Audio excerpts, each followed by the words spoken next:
edukasi hari ini. Perkenalkan, nama saya Sulfi Marianto dari Universitas Muhammadiyah Prof. Dr. Hamka, Prodi Gizi semester 5. Di sini saya akan memberikan edukasi atau penyuluhan tentang asupan gizi yang baik untuk penderita hipermesis gravidarum.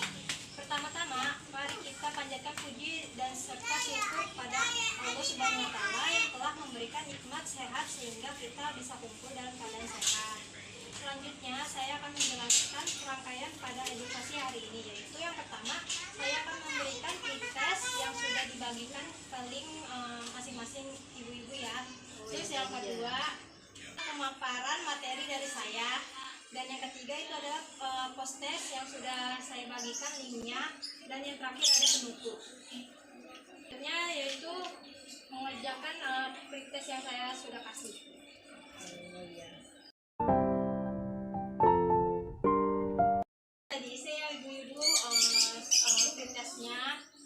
Selanjutnya itu pemaparan dari saya.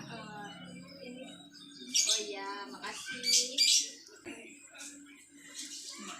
Apa yang dimaksud dengan hipermesis gravidarum? Hipermesis gravidarum yaitu mual muntah yang terjadi pada kehamilan 1-14 minggu, sehingga terjadi ketidakseimbangannya kadar elektrolit di dalam tubuh, berat badan menurun lebih dari 5%, dehidrasi dan aseton di dalam urin. Aseton ini dikarenakan adanya ketidakseimbangan karbohidrat, contohnya kondisi kelaparan, gangguan kehamilan atau hipermesis.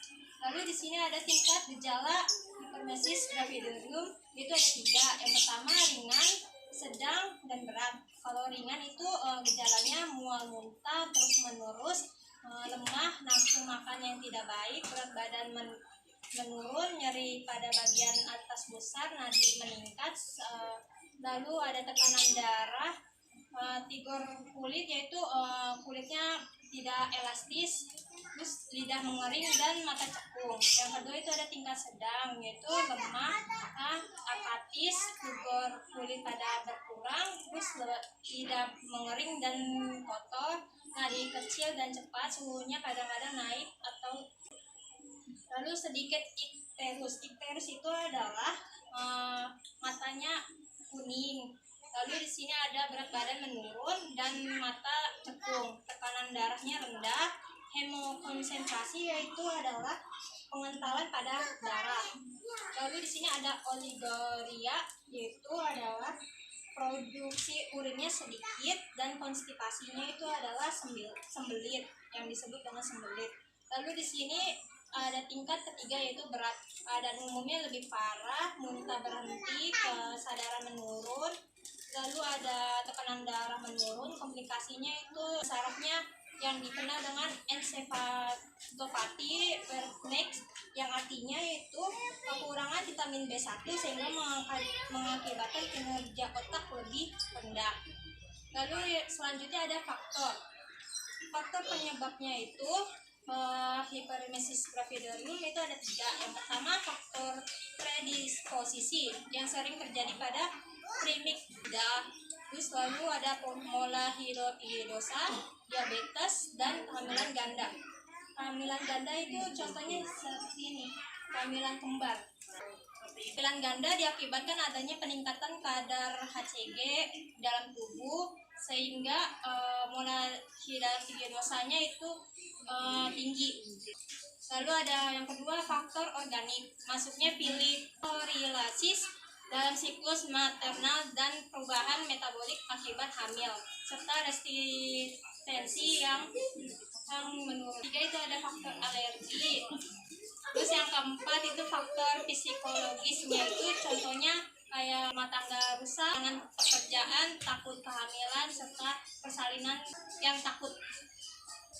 Di sini contohnya itu ada molahidrosa yaitu hamil anggur, itu jadi kayak tidak ada kanker tapi semacam tumor.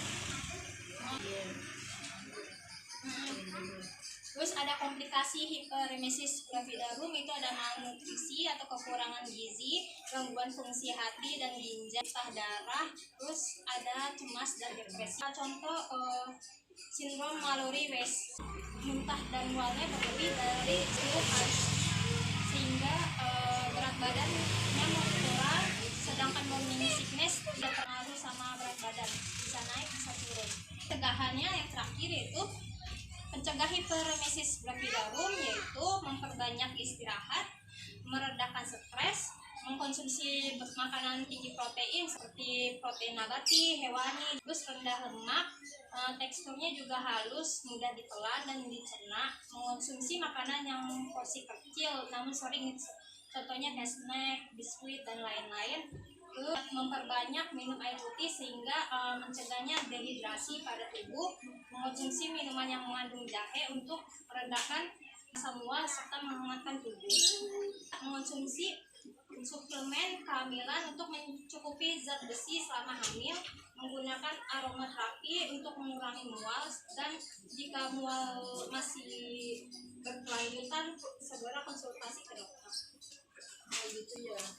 Jadi acara selanjutnya itu pengisian post test.